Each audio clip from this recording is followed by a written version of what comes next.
Hello students, welcome back to Bansal Academy YouTube channel. जैसा कि आपको पता है, ये हमारी HPTGT केमिस्ट्री के प्रीवियस ईयर पेपर्स के सॉल्यूशन की सीरीज़ है, जिसमें कि आज हमारा पेपर रहेगा 1992 का। ओके, इसके अलावा और डिफरेंट जो आपके ईयर के पेपर के सॉल्यूशन है वो आपको हमारे चैनल पे बड़े आराम से मिल जाएंगे। Go and check them out and let's get started with this year paper. Okay, तो 1992 के पेपर का सबसे पहला क्वेश्चन था बच्चों, द फोटो इलेक्ट्रिक एमिशन। अच्छा, एक बात के लिए मैं पहले ही वार्न कर देना चाहती हूँ सारे स्टूडेंट्स को जो भी इस पेपर के सॉल्यूशन के इस वीडियो को देख रहे हैं। देखिए बच्चों, इस वीडियो में आप इस पेपर में आपको दिखेगा कि बहुत वास्ट जो टॉपिक्स हैं वो उन्होंने कवर उस टाइम पर नहीं किए थे। मे बी उस टाइम पे केमिस्ट्री का सिलेबस कम रहा होगा, या तो फिर जो है क्वेश्चंस जो है इतने नहीं आते होंगे केमिस्ट्री से। ठीक है, HPTGT का जो पेपर होता होगा उसके लिए। ठीक है, I don't have much idea about it because by then even I wasn't born. Okay, और आप लोगों में से भी ज़्यादातर लोग उस टाइम पर पैदा भी नहीं हुए होंगे जिस टाइम का ये पेपर है। But still that's not the relevant point. All I want to say is कि यहाँ पे आपको मिलेगा कि ज़्यादा वास्ट टॉपिक कवर नहीं किए थे उस टाइम के पेपर में। ठीक है, वो अलग बात है। देखिए कि जो अब के आप प्रीवियस ईयर्स के, जो रिसेंट ईयर्स के अगर आप पेपर्स को सॉल्व करेंगे तो आपको पता चलेगा कि वहाँ पे ज़्यादा टॉपिक्स को वो कवर कर रहे हैं। सब पूछ रहे हैं, वो थर्मोडाइनमिक्स पूछ रहे हैं, ठीक है, इलेक्ट्रोकेमिस्ट्री पूछ रहे हैं, सॉल्यूशन पूछ रहे हैं, एटॉमिक स्ट्रक्चर पूछ रहे हैं, वो NMR पूछ रहे हैं, IR से क्वेश्चन दे रहे हैं। बहुत ही अच्छे अच्छे क्वेश्चंस जो हैं आपके स्पेक्ट्रोस्कोपी से निकल के आ रहे हैं, डिफरेंट स्पेक्ट्रोस्कोपी से। ठीक है, अच्छा, डिफरेंट जो आपकी केमिस्ट्री की और ब्रांचेस हैं, ऑर्गेनिक केमिस्ट्री जैसे हो गया, वहाँ से बहुत अच्छे हाई लेवल के क्वेश्चंस निकल के आ रहे हैं। बट इस ईयर के पेपर के सॉल्यूशन में आपको ऐसा कुछ देखने को नहीं मिलेगा कि ज़्यादा वास्ट टॉपिक उन्होंने कवर नहीं किए थे। ठीक है, ओके, चलो शुरू करते हैं। The photo electric emission from a surface starts only when the light incident upon the surface has a certain minimum. क्या, देखो, हम ये टॉपिक बच्चों कहाँ पढ़ते होते हैं? हम ये टॉपिक एटॉमिक स्ट्रक्चर में पढ़ते होते हैं। एटॉमिक स्ट्रक्चर में, मैं ज़रा इंक चेंज कर लूँ, आप वीडियो को आगे बढ़ा लीजिए तब तक। एटॉमिक बच्चों, एटॉमिक स्ट्रक्चर में ये चीज़ हम पढ़ते होते हैं। ठीक है, जब आप एटॉमिक स्ट्रक्चर में पढ़ते हैं, क्या पढ़ते होते हैं? फोटो इलेक्ट्रिक इफेक्ट में हम ये फोटो इलेक्ट्रिक इफेक्ट में ही हम ये वाला टॉपिक पढ़ते होते हैं कि इनिशियली क्या हुआ था कि जब एक प्लेट पर एक पर्टिकुलर वेवलेंथ या फ्रीक्वेंसी, दोनों ही कह सकते हैं। ठीक है, उन्होंने उस टाइम पे फ्रीक्वेंसी को कंसीडर किया था, h न्यू, वेवलेंथ भी नहीं यूज किया था, वर्ड क्या यूज किया था? फ्रीक्वेंसी यूज किया था। तो यहाँ पे ये तो आपको पता ही चल गया कि आपका जो इंसिडेंट लाइट है उसका पर्टिकुलर क्या होना चाहिए? एक फ्रीक्वेंसी होना चाहिए। आंसर तो आपको पता चल गया, डी।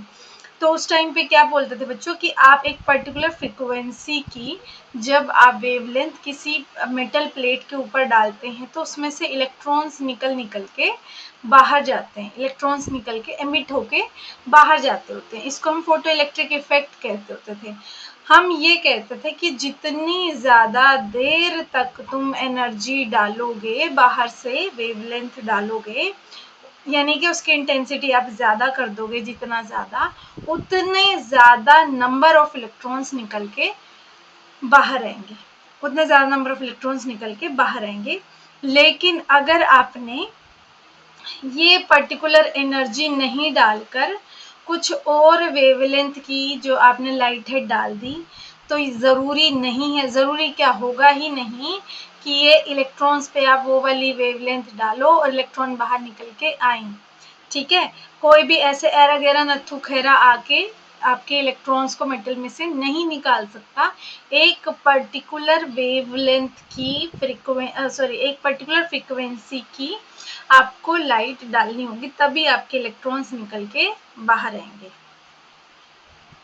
ठीक है, ओके, चलो नेक्स्ट चलते हैं। The difference in electron negativities of elements gives information regarding, कहता है कि जो इलेक्ट्रोनेगेटिविटी डिफरेंस होता है दो एटम्स के बीच में, जैसे दो एटम्स जब बॉन्ड बना रहे हैं ए और बी, ठीक है, तो इसकी एक पर्टिकुलर इलेक्ट्रोनेगेटिविटी है, इसकी एक पर्टिकुलर इलेक्ट्रोनेगेटिविटी है। तो कहता है ये जो इलेक्ट्रोनेगेटिविटी डिफरेंस है, मान लो जैसे इसकी इलेक्ट्रोनेगेटिविटी मान लो 2.5 है और इसकी इलेक्ट्रोनेगेटिविटी मान लो 2.1 है। कमेंट सेक्शन में जाके फटाफट से मुझे ये बता दो कि कौन से एटम है आपके पीरियोडिक टेबल में जिनकी इलेक्ट्रोनेगेटिविटी 2.5 है और इलेक्ट्रोनेगेटिविटी 2.1 है। ठीक है, मैं किसका एग्जाम्पल यहाँ पे रख रही हूँ। ठीक है, देखते हैं किस किस को आता है, किस किस ने इतने अच्छे से तैयारी अपनी की हुई है। ठीक है, चलो द डिफरेंस इन, ये क्वेश्चन नंबर इसको 2 दे देते हैं, इसमें बता देना कि 2.1 इलेक्ट्रोनेगेटिविटी की है जो मैं सॉल्यूशन में आपको बात कर रही हूँ, ये कौन है, 2.1 वाला कौन है। एनीवेज, कहते हैं ये जो इलेक्ट्रोनेगेटिविटी डिफरेंस है, इसकी 2.1 है, 2.5 है, दोनों का डिफरेंस कितना हो गया बच्चों, इन दोनों का डिफरेंस कितना हो गया, 0.4 का डिफरेंस हो गया। कहते हैं ये जो इलेक्ट्रोनेगेटिविटी का डिफरेंस है, दोनों एटम्स की इलेक्ट्रोनेगेटिविटी में ये जो डिफरेंस है, ये आपको क्या बताता होता है, ये आपको क्या बताता होता है कि यहाँ पे नेचर ऑफ बॉन्ड क्या रहेगा। नेचर ऑफ, जितना ज़्यादा ये इलेक्ट्रोनेगेटिविटी का डिफरेंस होता है उतना ज़्यादा आयनिक बॉन्ड बनने के चांसेस रहते हैं। क्या, आयनिक बॉन्ड बनने के चांसेस उतने ज़्यादा रहते हैं। ठीक है, तो इसलिए हम कहते हैं कि ये क्या बताएगा, जितना कम इलेक्ट्रोनेगेटिविटी डिफरेंस होगा उतना ज़्यादा हम बोलते हैं कोवलेंट बॉन्ड बनने के चांसेस। ओके, नेक्स्ट चले। According to Dalton's atomic theory, the smallest particle in which matter could exist is called, कहता है ऐसी कौन सी, डाल्टन की एटॉमिक थ्योरी के अकॉर्डिंग बच्चों आपको बताना है कि क्या बताना है, according to atomic theory the smallest particle. हाँ जी, डाल्टन अंकल सबसे पहले अपनी थ्योरी लेके आए थे। ठीक है, कभी अभी की बात नहीं है, कम से कम मतलब 150-200 सालों की बात तो है ही। ठीक है, तो अंकल ने बोला था कि देखो सीधी सीधी बात है, मेरे को अभी तक सिर्फ छोटा से छोटा जो पार्टिकल है इस दुनिया में वो एटम मिला है। हर एक एलिमेंट जो है वो एटम से बना हुआ है, हर एक आपका जो मॉलिक्यूल है वो भी एटम से बना हुआ है। मॉलिक्यूल डिफरेंट डिफरेंट एटम से बनते हैं और जो आपका एलिमेंट होता है वो एक तरीके के एलिमेंट एटम से बनता है ना। एलिमेंट जैसे अगर आप बोल दो, एलिमेंट क्या होता है बच्चों, एलिमेंट क्या होता है, एलिमेंट होता है जिसमें सारे atom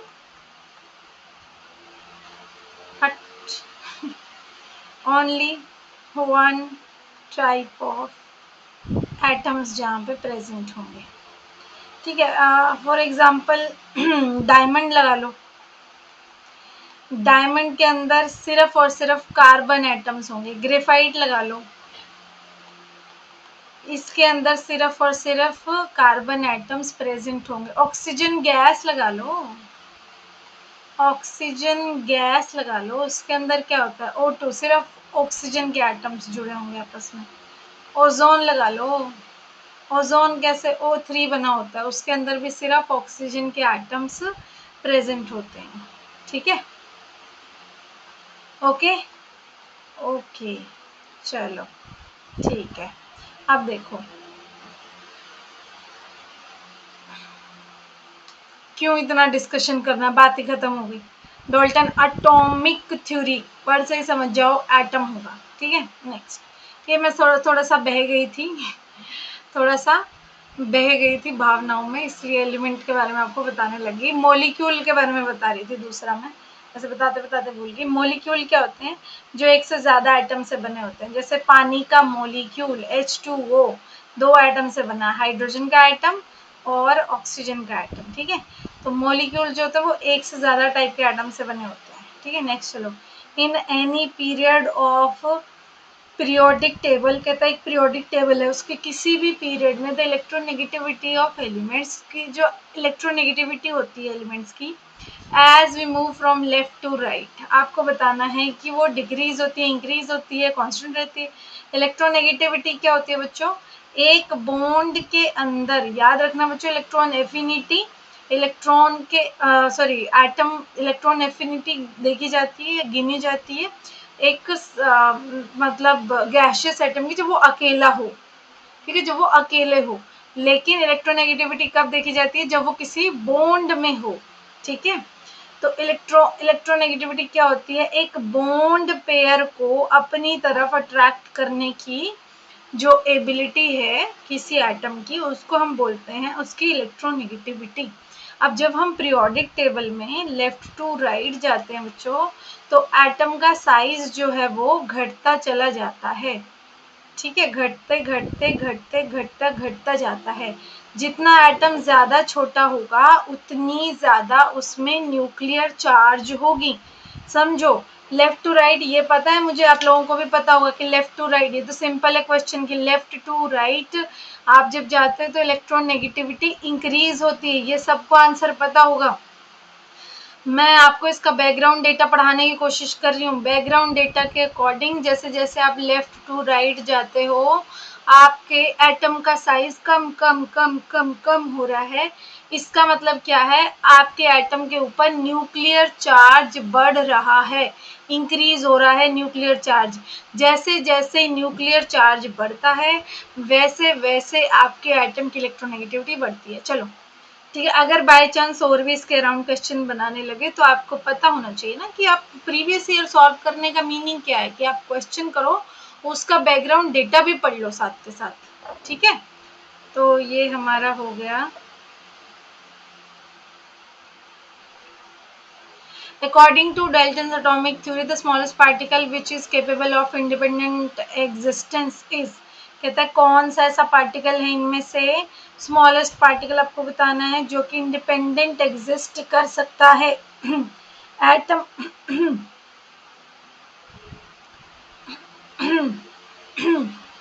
sorry, Dalton atomic theory के अकॉर्डिंग स्मॉलेस्ट पार्टिकल जो केपेबल है इंडिपेंडेंट एग्जिस्टेंस के, कौन है वो? एलिमेंट है, मॉलिक्यूल है, आयन है, एटम ही तो है, एटम ही तो बोला उन्होंने। Smallest particle of an element which exist as element is, वो भी आपका एटम ही है। स्मॉलेस्ट पार्टिकल जो कि आपके एज एन एलिमेंट एग्जिस्ट करता है वो भी क्या है? प्रोटॉन ही है। अभी एलिमेंट के बारे में इसीलिए मैंने पूरा बताया एलिमेंट क्या होते हैं, है ना। एक क्वेश्चन में मैंने आपको बताया कि मैं थोड़ा बह गई थी, क्यों? क्योंकि मुझे पता था वो यहाँ पे ऐसे करके आपको यूज में आने वाला है, ठीक है। चलो, Dalton's atomic theory postulated the atoms of an element, एक एलिमेंट के सारे एटम क्या होते हैं बच्चों? सेम होते हैं, पढ़ा दिया आपको पिछले क्वेश्चन में। अब दोबारा उस पर एनर्जी नहीं लगानी पड़ेगी। Bohr's model of atom explains, क्या एक्सप्लेन करता बच्चों? Bohr model of atom, Bohr model of atom क्या एक्सप्लेन करता है? Zeeman effect, photoelectric effect, Stark effect, none of the above. क्या बोहर मॉडल इनमें से किसी के बारे में बात करता है? करता है? हाँ जी, फोटोइलेक्ट्रिक इफेक्ट के बारे में तो बात नहीं करता है। जीमन इफेक्ट के बारे में और स्टार्क इफेक्ट के बारे में क्या वो बात करता है? स्टार्क इफेक्ट के बारे में बात नहीं करता है, बट जीमन इफेक्ट के बारे में कहीं ना कहीं बोहर मॉडल थोड़ा बहुत एक्सप्लेन करता है। जीमन, वैसे नन ऑफ द अबव आएगा इसका आंसर, पर मैं थोड़ा बहुत एक्सप्लेन करता है का क्या मीनिंग है। देखो, इसका नन ऑफ द अबव आएगा आंसर, तो बोहर मॉडल इनमें से किसी को एक्सप्लेन नहीं करता है, लेकिन वो आपकी स्प्लिटिंग ऑफ लाइंस को एक्सप्लेन करता है in case of hydrogen atom. क्या करता है? In case of hydrogen atom splitting of light को एक्सप्लेन करता है, ठीक है। तो इन जीमन इफेक्ट क्या होता है कि आपकी जो कोई भी एटम मतलब कुछ लाइट एब्जॉर्ब कर रहा है या मतलब एमिट कर रहा है, वो जो एमिटेड लाइट होती है जब आप उसको किसी पर्टिकुलर मैग्नेटिक फील्ड में रखते हैं तो वो और भी ज़्यादा नंबर ऑफ लाइंस में स्प्लिट हो जाती है। फोटो इलेक्ट्रिक इफेक्ट मैंने आपको बता दिया कि जैसे ही आप किसी मेटल के ऊपर लाइट को फॉल करते हो तो उसमें से क्या करता है, इलेक्ट्रॉन्स निकल के बाहर जाते हैं। जो वो इलेक्ट्रॉन्स जब बाहर जाते हैं, उन इलेक्ट्रॉन्स के बाहर निकलने को ही फोटो इलेक्ट्रिक इफेक्ट बोला जाता है। स्टार्क इफेक्ट क्या होता है कि आप इलेक्ट्रिक, आपकी कोई भी एमिटेड लाइट जब इलेक्ट्रिक फील्ड की प्रेजेंस में ज्यादा नंबर ऑफ लाइंस में स्प्लिट हो जाती है, उसको स्टार्क इफेक्ट कहते हैं। ठीक है, चलो। The concept that atom combine is small whole number ratio was proposed by, तो कहता है कि एटम्स जो होते हैं वो होल नंबर में, आपके होल नंबर में कंबाइन करते हैं। देखो, आप कोई भी क्या कहना चाहते हैं, कोई भी मॉलिक्यूल अगर आप देखोगे तो उसमें जैसे O2 में 2 मॉलिक्यूल आपस में जुड़े हुए हैं, O3 में 3 मॉलिक्यूल आपस में जुड़े हुए हैं, H2O में 3 मॉलिक्यूल आपस में जुड़े हुए हैं, SO4 2 नेगेटिव में 4 और 1 5 एटम आपस में जुड़े हुए हैं, H2SO4 में 7 एटम आपस में जुड़े हुए हैं, Na2SO4 में आपके 7 एटम आपस में जुड़े हुए हैं। और देख लो बहुत सारे, CCl4 में 5 एटम जुड़े हुए हैं, CH4 में 5 एटम जुड़े हुए हैं। अच्छा, C2H5 में 7 एटम जुड़े हुए हैं, C2H6 में C2H6 एग्जिस्ट करेगा ना, 8 एटम जुड़े हुए हैं। ऐसे अकेले कार्बन में एक एटम दूसरे कार्बन एटम से जुड़ा होगा। S8 में 8 एटम जुड़े हुए हैं।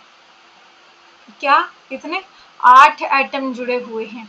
आप अभी तक देख रहे हो कि सब सारे मॉलिक्यूल्स के अंदर आपका होल नंबर आ रहा है, टोटल नंबर ऑफ एटम्स जो आपस में जुड़े हुए हैं। क्या आ रहा है? होल नंबर आ रहा है। कभी देखा कोई ऐसा मॉलिक्यूल जिसमें हमने कहा हो कि इसमें आधा तो जो हाइड्रोजन एटम लगा होगा और 3/2 ऑक्सीजन एटम लगा होगा? ऐसा कभी भी बात हम नहीं करते हैं, होल नंबर में ही बात करते हैं। तो ये किसने कहा था हमें? ये डाल्टन्स लॉ ने कहा था। एवोगैड्रो के बारे में तो पता ही होगा आपको। एवोगैड्रो सर ने बोला था कि आपके 1 मोल के अंदर कितने नंबर ऑफ पार्टिकल्स आपको कंसिडर करने हैं। गे-लुसाक्स लॉ ने क्या बोला था? गे-लुसाक्स लॉ ने कहा था कि आपका जो गैसेस आपस में कंबाइन करती हैं, जब गैसेस आपस में कंबाइन करती हैं, जब गैसेस आपस में कंबाइन करती हैं तो इनके इतने ही वॉल्यूम को आप कंसीडर करोगे। जैसे हम बोलते होते हैं ना कि मान लो अगर ये गैस नहीं होता, ये लिक्विड होता, तो हम बोलते हैं कि आधा H2 लिक्विड ने आधा मोल H2 लिक्विड ने 1 मोल O2 के साथ मिलके 1 मोल पानी बनाया। लेकिन जब गैसियस फॉर्म में है तो आप बोलोगे आधा वॉल्यूम H2 गैस ने मिलके 1 वॉल्यूम O2 गैस के साथ 1 वॉल्यूम पानी बनाया। ठीक है, अगर ये सारी की सारी चीजें गैसियस फॉर्म में है तो। ठीक है, ये हमको गे-लुसाक्स लॉ बोलते हैं, ये हम मोल कॉन्सेप्ट में पढ़ते होते हैं ये टॉपिक। ठीक है, आगे जो बर्ज़िलियस लॉ है, ये तो आपके एटॉमिक स्ट्रक्चर में आता ही नहीं है। ठीक है, चलो next. Which of the following has highest ionization energy? इनमें से आपको बताना है किसकी हाईएस्ट आयनाइजेशन एनर्जी होगी। बच्चों, ये तो उन्होंने हाईएस्ट आयनाइजेशन एनर्जी का क्वेश्चन पूछा हुआ है, वो आपसे लोएस्ट आयनाइजेशन एनर्जी का भी पूछ सकते हैं। हाईएस्ट देखो, आयनाइजेशन एनर्जी होती क्या है? किसी गैसियस एटम में से एक इलेक्ट्रॉन बाहर निकाल के उसको आयनाइज कर देने के लिए ये जो एनर्जी यहाँ पे आपको देनी पड़ेगी, यहाँ पे जो एनर्जी आपको देनी पड़ेगी उसको हम क्या बोलते हैं? आयनाइजेशन एनर्जी बोलते हैं। Left to right periodic table में जब आप मूव करते हैं तो एटॉमिक साइज डिक्रीज होता है, एटॉमिक साइज डिक्रीज होता है। देखो बच्चों, मेरे को पता है कि मेरे को यहाँ पे बस फटाफट आपको आंसर बता के भी मैं निकल सकती हूँ, है ना। आयनाइजेशन एनर्जी जी नोबल गैसेस इसका आंसर आएगा, क्योंकि हमें पता है नोबल गैसेस की सबसे ज़्यादा होती है, अल्कली मेटल्स की सबसे कम होती है, इसको याद कर लो। और मैं आगे बढ़ जाऊँ। लेकिन अगर वो पेपर में थोड़ा भी यहाँ से क्वेश्चन कुछ घुमा देगा नेक्स्ट टाइम, तो उसके लिए आपको तैयार करना ज़रूरी है। इसीलिए मैं हर एक कॉन्सेप्ट को आपको यहाँ पे एक्सप्लेन करती होती हूँ जितना पॉसिबल है। ऑब्वियसली पूरा कॉन्सेप्ट एक्सप्लेन करना पॉसिबल नहीं है, बट उसकी मोस्टली जो इम्पोर्टेंट चीज़ें हैं वो मैं आपको हमेशा बताने की कोशिश करती हूँ। इसीलिए तो जब एटम में से इलेक्ट्रॉन निकालते हैं उसको आयनाइजेशन एनर्जी कहते हैं। जैसे लेफ्ट टू राइट जाते हैं हम हमारे पीरियोडिक टेबल में, एटॉमिक साइज डिक्रीज होता है। एटॉमिक साइज डिक्रीज होने से न्यूक्लियर चार्ज जो है वो न्यूक्लियर चार्ज इंक्रीज होता है। न्यूक्लियस के ऊपर चार्ज इंक्रीज हो रहा होता है। अगर न्यूक्लियस के ऊपर चार्ज इंक्रीज हो रहा होगा तो आसपास के इलेक्ट्रॉन को ज़्यादा अपने से बाइंड करके रखेगा। ऐसे में उनको इलेक्ट्रॉन्स को बाहर निकालना मुश्किल होगा। ऐसे में एनर्जी हमारी ज़्यादा लगेगी। ठीक है, एटॉमिक एनर्जी हमारी ज़्यादा लगेगी लेफ्ट टू राइट जाने पे।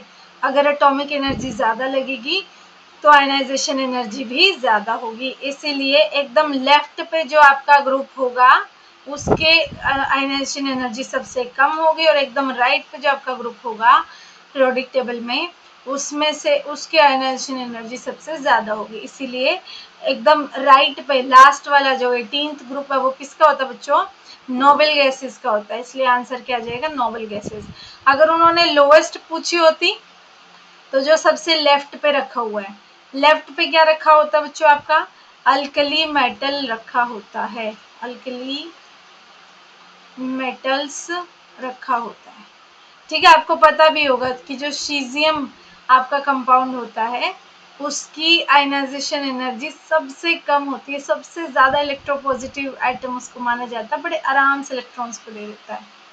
Which of the following has lowest electron affinity? किसकी इनमें से कहता है इलेक्ट्रॉन एफिनिटी सबसे कम है? Which of the following has lowest electron I'm so sorry electron affinity. आपको पिछले ही क्वेश्चन में मैं आपको बता के हटी हूँ कि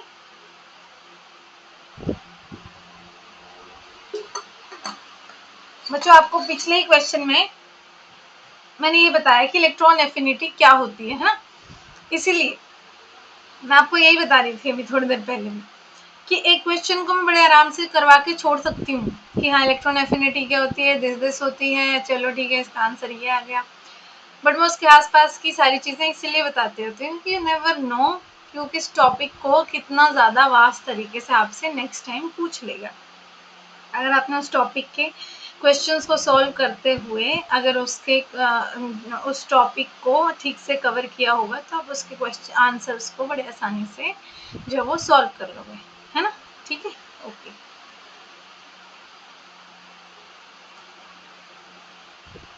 हाँ जी, which of the following has lowest electron affinity?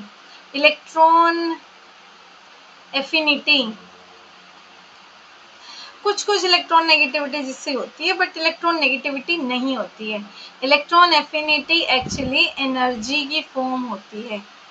ठीक है, और इलेक्ट्रॉन एफिनिटी सिर्फ और सिर्फ एक कैलकुलेटेड क्वांटिटी है।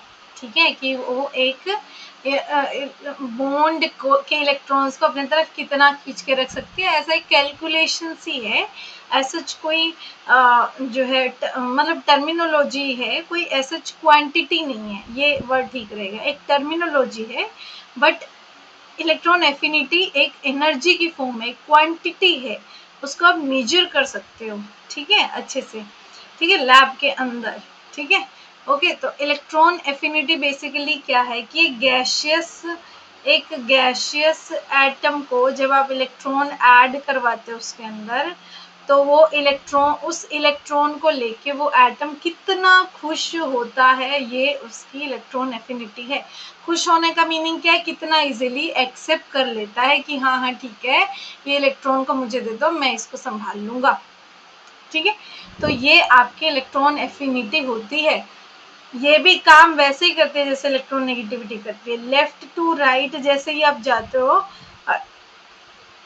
आप लोगों का एटॉमिक साइज कम होता जाता है। जब जितना ज़्यादा कम एटॉमिक साइज होगा, बाहर वाली जो आपकी खाली ऑर्बिटल होगी वो उतना ज़्यादा आपके न्यूक्लियस के पास फील करेगी और उतना इजीली इलेक्ट्रॉन, दिए हुए इलेक्ट्रॉन को एक्सेप्ट कर लेगी। ठीक है बच्चों, ओके। चलो, तो लेफ्ट टू राइट आपकी इलेक्ट्रॉन एफिनिटी इंक्रीज होगी। तो इनको पहले जचा दो, जचा लेते हैं इनको पहले। सबसे पहले आता है कार्बन, उसके बाद आता है नाइट्रोजन, उसके बाद आता है ऑक्सीजन, और जो सल्फर है फिर आपका सल्फर ऑक्सीजन के नीचे आता है। ठीक है, ऑक्सीजन के नीचे आता है। बच्चों ये मैंने आंसर ए नहीं लगाया हुआ, ठीक है, गलती से भी ऐसा मत समझना। ठीक है, ओके। तो आप लेफ्ट टू राइट जैसे ही आप जाते हो, एक तो आपकी इलेक्ट्रॉन एफिनिटी इंक्रीज होती है, ठीक है, फिर टॉप टू बॉटम आपकी इलेक्ट्रॉन एफिनिटी डिक्रीज हुआ करती है पीरियड में। ये तो किसकी बात चल रही थी बच्चों, ग्रुप की बात चल रही थी। जब आप टॉप टू बॉटम जाते हो, जब आप टॉप टू बॉटम जाते हो तो आपके एटम का साइज बढ़ जाता है।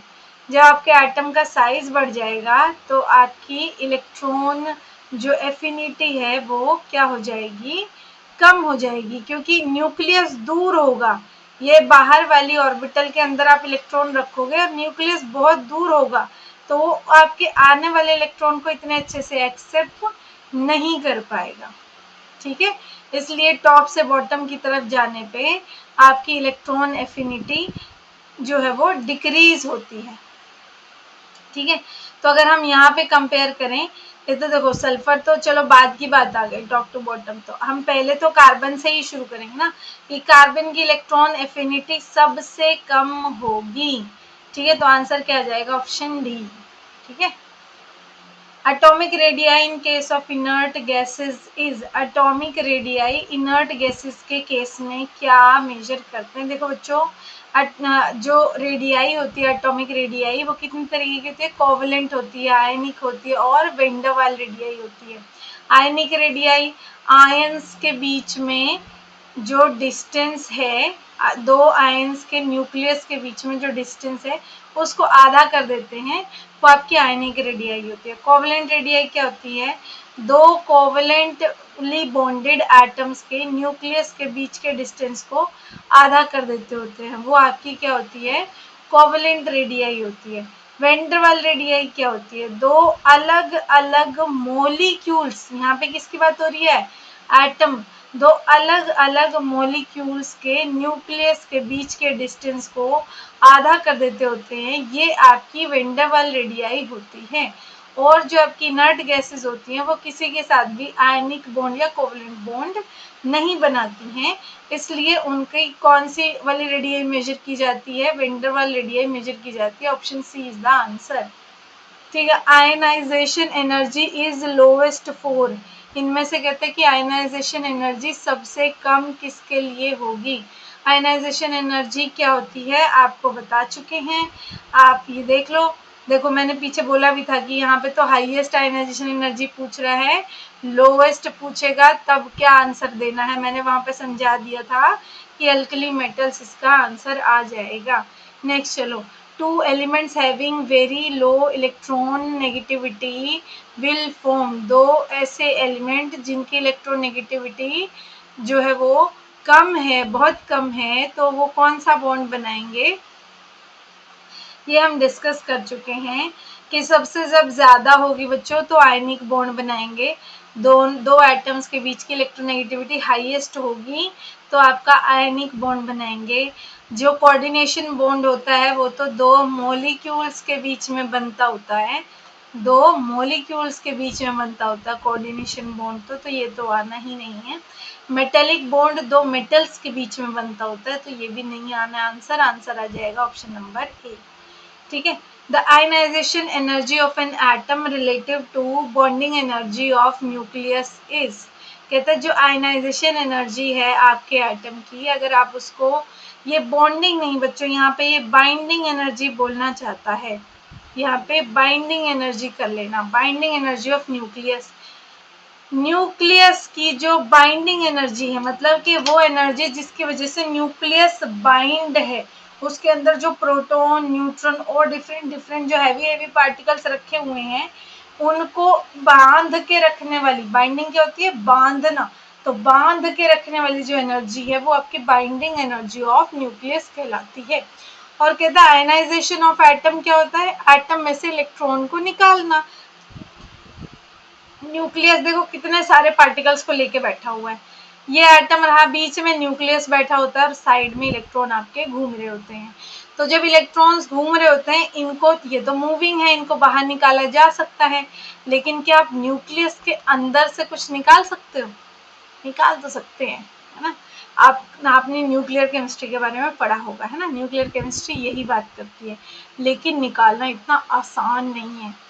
अल्फा पार्टिकल्स की बम्बार्डिंग, बीटा पार्टिकल्स की बम्बार्डिंग, और पता नहीं जाने क्या क्या, गामा रेज और ये वो, आप जब ये सब चीज़ों की बम्बार्डमेंट करते हो तब जाके आपके एटम के जो न्यूक्लियस हैं वो कहीं ना कहीं थोड़े बहुत मूव कर पाते हैं, अदरवाइज मूव नहीं कर पाते हैं। समझ गए? यानी कि यहाँ से आपने क्या कंक्लूजन निकाला कि न्यूक्लियस की बाइंडिंग एनर्जी बहुत हाई होती है, ठीक है, और आयनाइजेशन एनर्जी काफ़ी कम होती है। हीट करने पे भी आप एक एटम में से इलेक्ट्रॉन हीट करने पे भी निकाल सकते हो, लेकिन हीट करके आप किसी न्यूक्लियस को मूव नहीं कर सकते हो। Isn't it amazing? ठीक है, तो आपका आयनाइजेशन एनर्जी बाइंडिंग एनर्जी के कंपैरिजन में बहुत कम होता है। क्या होता है? Very much small. ठीक है, option D. Okay, alpha rays consist of a stream of, क्या होती है बच्चों अल्फा रेज के अंदर? अल्फा रेज के अंदर आपके हीलियम 2 पॉजिटिव आयंस होते हैं। इनका मास और जो इसका एटॉमिक इलेक्ट्रॉनिक चार्ज है वो उतना ही होता है जितना एक हीलियम एटम का होता है, बस इसके ऊपर 2 पॉजिटिव चार्ज होता है। 2 पॉजिटिव मतलब ये क्या हुआ होगा कि आपके हीलियम एटम में से 2 इलेक्ट्रॉन अगर निकाल दे उसको बोलते हैं ये लोग, ठीक है। एनीवेज, बट 2 इलेक्ट्रॉन निकलेंगे, निकालने के बाद की बात है ये। एनीवेज, यहाँ पे आपको जो ऑप्शन दिए हुए हैं वो यहाँ पे दिया हुआ है, देखो He पॉजिटिव पॉजिटिव। ओके, ठीक है।